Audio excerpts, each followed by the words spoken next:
Assalamualaikum warahmatullahi wabarakatuh. Kenalkan saya Adam Tidadi dari kelas STIPP dengan NIM 232320008. Kali ini saya akan menjelaskan tentang CPU sebagai otak komputer.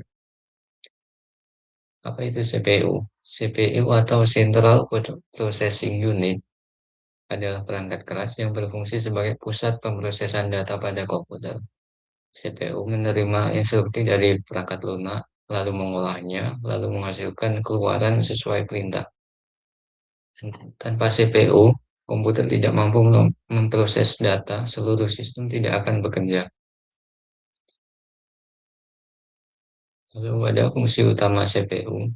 Yang pertama untuk mengolah data, untuk memproses instruksi dari perangkat lunak dari pengguna secara real time. Lalu yang kedua mengendalikan komponen, mengatur kerja RAM, penyimpanan, serta perangkat input dan output. Lalu ada operasi aritmatika dan logika, menjalankan penjumlahan, pengurangan, perbandingan, dan pengambilan keputusan.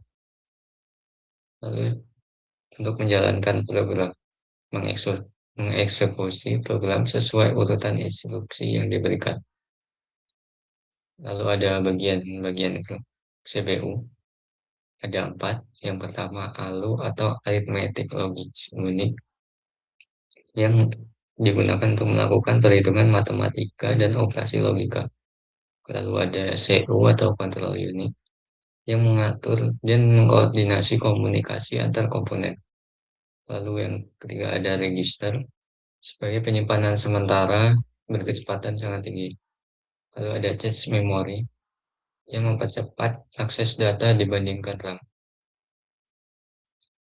Nah, ini ada siklus kerja CPU ada 3. Ada siklus fetch, siklus decode, dan execute. Nah, ini ada jenis-jenis CPU, prosesor yang digunakan di komputer dan laptop. Ada Intel dan AMD. Nah, seri Intel ini ada Intel i3, i5, i7, dan i9. Nah, Intel ini merupakan pilihan populer untuk komputer dan laptop dengan performa yang andal untuk berbagai kebutuhan.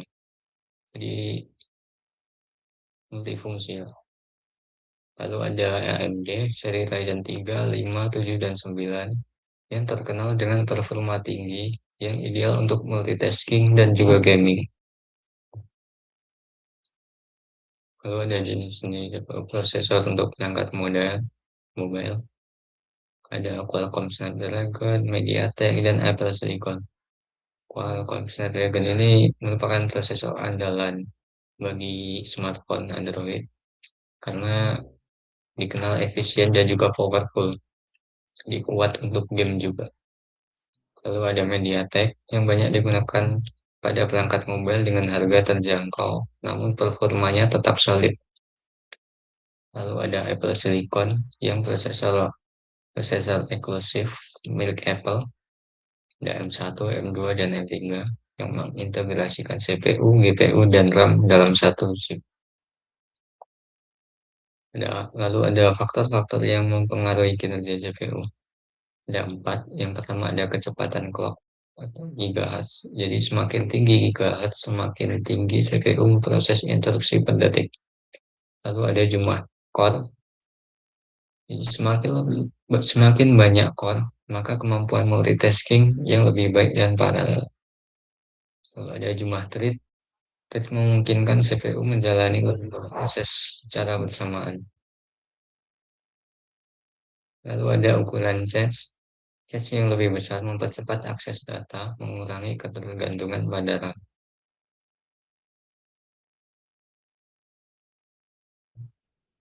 Ada angka penting tentang CPU. Ada 3 tahap siklus, yaitu fetch, decode, dan execute sebagai siklus dasar kerja CPU. Lalu 4 komponen itu ALU, control unit, register, dan cache memory.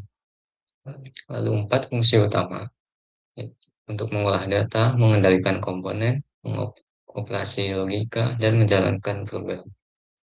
Lalu ada 3 lebih merek besar seperti Intel, AMD, Qualcomm, MediaTek, dan Apple Silicon.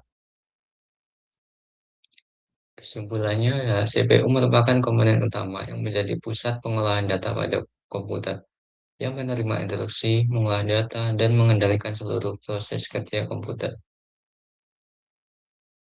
Mungkin sekian dari saya. Terima kasih.